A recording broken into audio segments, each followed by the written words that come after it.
अस्सलाम वालेकुम स्टूडेंट्स, कैसे हैं आप सब। अगर आपने अभी तक मेरे चैनल को सब्सक्राइब नहीं किया तो मेरे चैनल को सब्सक्राइब करें और बेल के नोटिफिकेशन को प्रेस कर दें ताकि जो मेरी आने वाली लेटेस्ट वीडियोस हैं वो आप तक पहुंच जाएं।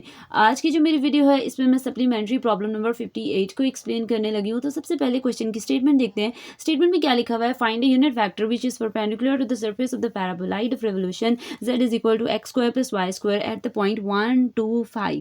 कह रहे हैं हमारे पास अगर मैं इस क्वेश्चन की जो स्टेटमेंट है उसको एक्सप्लेन करूँ तो फर्स्ट जो चीज़ है उसमें क्वेश्चन में बता दिया, उन्होंने कहा कि हम लोगों ने बेसिकली एक यूनिट वेक्टर फाइंड आउट करना है और वो ऐसा यूनिट वेक्टर होना चाहिए जो कि परपेंडिकुलर है किसी सरफेस के। अब जो सरफेस का नेम बताया वो उन्होंने बता दिया है कि पैराबोलॉइड ऑफ रेवोल्यूशन है और उन्होंने उसकी इक्वेशन बता दिया z is equal to x square plus Y square.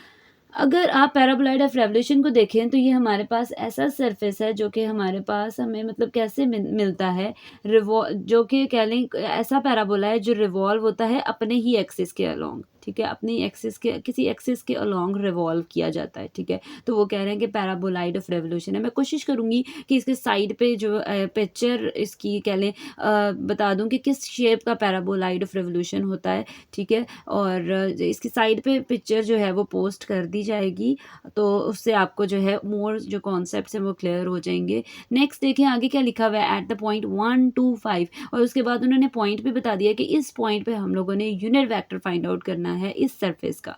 ठीक है, तो सबसे पहले हम लोगों ने क्या हेडिंग देनी है, सिंस हम लोगों को इक्वेशन जो पैराबोलॉइड ऑफ रेवोल्यूशन की इक्वेशन है वो गिवन है, हम लोगों ने वो लिख देनी है z is equal to x square plus Y square. आगे क्या लिखा हुआ है, the surface is defined as, कह रहे हैं जब भी हम यूनिट वेक्टर वाले क्वेश्चन करेंगे तो हम लोगों को बेसिकली फाई वाली वैल्यू का पता होना चाहिए। तो phi of x y z is equal to क्या करना है, हमारे पास ये z इधर प्लस हो रहा है, इसको जब मैं दूसरी साइड पे शिफ्ट करूंगी तो x square plus Y square, और जब ये प्लस z है दूसरी साइड पे शिफ्ट होगा तो क्या हो जाएगा, माइनस z हो जाएगा और इस साइड पे इक्वेशन जीरो हो जाएगी। तो सेम यहाँ पे देखें ये जीरो आ गया और ये इक्वेशन एज इट इज लिख देनी है। इसको हमने इसी बेसिकली इसी इक्वेशन को हम लोगों ने phi of x y z let किया है।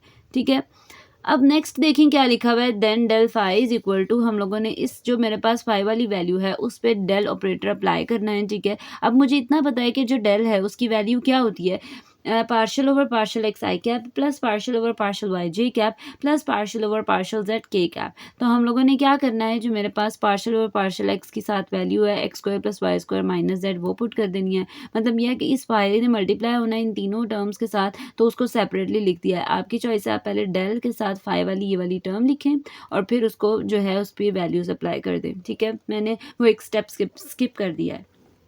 तो क्या करूंगी, नेक्स्ट हम लोगों ने पार्शियल ओवर पार्शियल एक्स मतलब एक्स के रिस्पेक्ट से डिफरेंशिएट करूंगी तो 2x आ जाएगा साथ आई कैप, वाई के रिस्पेक्ट से करूंगी तो 2y आ जाएगा साथ जे कैप, और z के रिस्पेक्ट से करूंगी तो -1 आएगा क्योंकि उसके अलावा तो कोई और नंबर नहीं है, और साथ के कैप आ जाएगा 1 मल्टीप्लाई बाई के कैप ही आएगा तो इसलिए 1 लिखा नहीं जाता।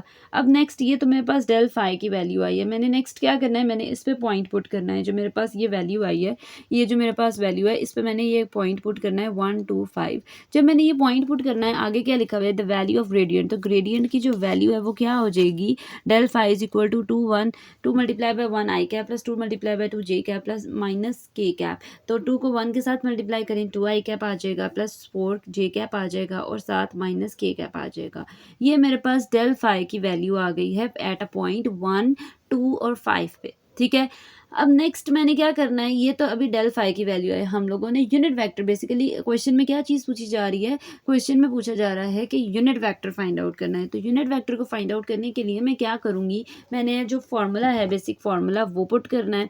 ठीक है, तो जब मैं वो पुट करूँगी तो पुट करने के बाद मेरे पास क्या आएगा, ये देखिए नेक्स्ट क्या लिख देना है, hence a unit normal vector n cap to the surface at the given point is n cap is equal to del phi divided by its magnitude. जो डेल फाई की वैल्यू फाइंड आउट की है वो ऊपर लिखनी है, divided by जो del phi की वैल्यू फाइंड आउट किया उसका मैग्नीट्यूड के साथ उसको डिवाइड कर देना है। तो हम लोगों ने क्या करना है, ऊपर वही वैल्यू लिखनी है, डिवाइडेड बाय मैग्नीट्यूड किस तरह से लिया जाता है, आई कैप के साथ जो नंबर है उसका स्क्वायर ले लेना है प्लस जे कैप के साथ जो नंबर है उसका स्क्वायर ले लेना है प्लस के कैप के साथ जो नंबर है उसका स्क्वायर लेना है, ऊपर स्क्वायर रूट आ जाएगा। जब मैं ये स्क्वायर्स एक्सपैंड करूंगी तो 2 का स्क्वायर 4 का स्क्वायर क्या आ जाएगा मेरे पास 16 और 1 का स्क्वायर क्या आ जाएगा 1 ही आ जाएगा। इन तीनों वैल्यूज को सम अप करें तो मेरे पास नीचे जो फ्रैक्शन के नीचे डिनोमिनेटर में वैल्यू बन रही है वो क्या बन रही है, स्क्वायर रूट 21।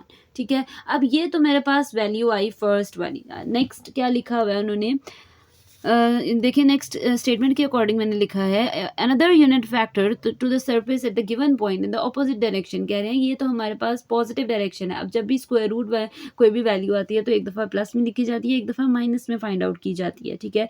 तो कह रहे हैं कि एक तो ये तो यूनिट वैक्टर हो गया पॉजिटिव वैल्यू का, और एक उसके अगर ऑपोजिट डायरेक्शन में देखें तो वो नेगेटिव साइन के साथ आएगा, ठीक है। तो हम लोगों ने क्या करना है, जो नेक्स्ट जो कह लें फाइनल आंसर लिखना है उसमें एन कैप की जगह मतलब उसके साथ इक्वालिटी के साथ प्लस भी, ये वाले जिसके साथ कोई साइन नहीं होता उसके साथ प्लस होता है, तो यहाँ पे प्लस और ये माइनस, प्लस माइनस लिख के ये हम लोगों ने फाइनल आंसर लिख देना है, ठीक है। आपकी चॉइस है, आप यहाँ पे साइड पे आंसर भी लिख सकते हैं ब्लू मार्कर से। मैंने यहाँ पे स्किप कर दिया है। ये थी जी आज की मेरी वीडियो। होपफुली आपको मेरी वीडियो अच्छी लगी होगी। अगर आपको मेरी वीडियो अच्छी लगे तो वीडियो को लाइक करें और सब्सक्राइब करना मत भूलिएगा। तो इंशाल्लाह जो नेक्स्ट वीडियो होगी वो फर्दर कह लें सप्लीमेंट्री प्रॉब्लम से ही रिलेटेड होगी। इसके अलावा अगर कोई स्टूडेंट कंफ्यूज है कि सॉल्व प्रॉब्लम कंप्लीट नहीं हुए तो इंशाल्लाह वो भी साथ साथ जो है वीडियोज़ बना के जो है क्वेश्चन जो सॉल्व प्रॉब्लम के रिमेनिंग क्वेश्चन रह गए हैं वो भी इंशाल्लाह जल्दी अपलोड कर दिए जाएंगे। तो तब तक के लिए अल्लाह हाफ़िज़।